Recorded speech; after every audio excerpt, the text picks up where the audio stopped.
Well, we like real stuff. We had a brick, not ready for primetime players. It was supposed to kind of, in some strange way, supposed to be a club in the village, you know, underground or something. And I always like real things, you know.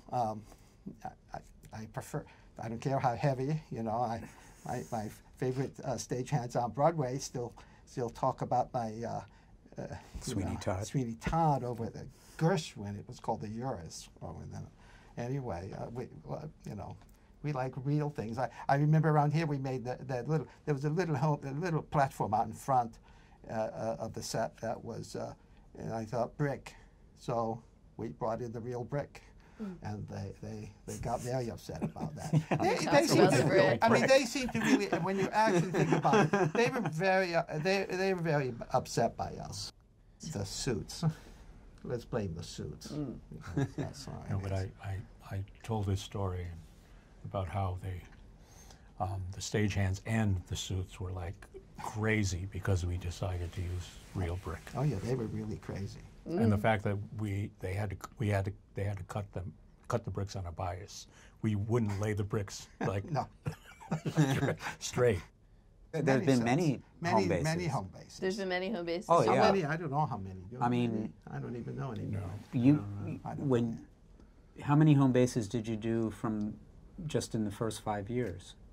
We changed quite a bit. Yeah, there was lots of like messing around with trying things, put the music in a different spot, put the music on the roof. Yeah. I don't know. Yeah, there's a lot of changes.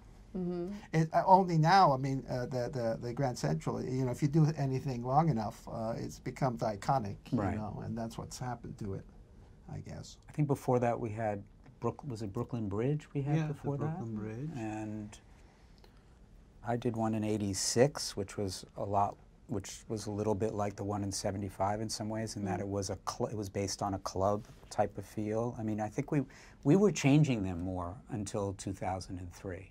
Yeah. And it didn't seem like an odd thing to do. You know, every few years we would just, you know, do something new. But that one sort of stuck. And it sounds like from talking to Leo that Lorne kind of let you have free reign. He didn't have much input on the style or the vision of the set? Well, I can only say this about Lorne, is that we were working on the model of the thing, the first set, and he was floating around. I tell you, I was scared of him. I don't know why. Anyway, so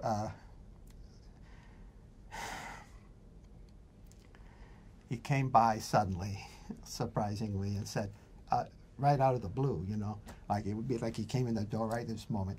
He said, "Can you bring the model? We have to go upstairs."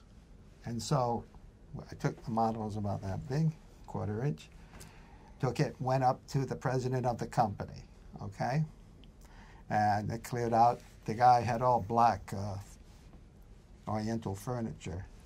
Dave Tebbett. Tebbett, that's right. Yeah. The ultimate suit. So anyway, so we cleared. I mean, you have to understand. I have a beard down to here. I have funny glasses. I'm totally like, you know. I mean, you know, I'm a little suspicious. You know, so this is true. You know, Lorne, and we put the whole thing up, and he was really terrific. You know, he explained why we had to move everything around. The seats had to go, and they were in the wrong place, and they had to go here. He was great. And all you can say, because before he did that, there was always like a lot of controversy about money and changing the thing. They were all unit managers that were all they could think about is money. You know what I mean? But after this meeting with the president, which was kind of I mean, I'm kind of shocked. I'm not used to going this high up in a building. You know, so. There was no more talk about money or anything else. That was it. And anything you wanted to do, any way you wanted to do it, we did it.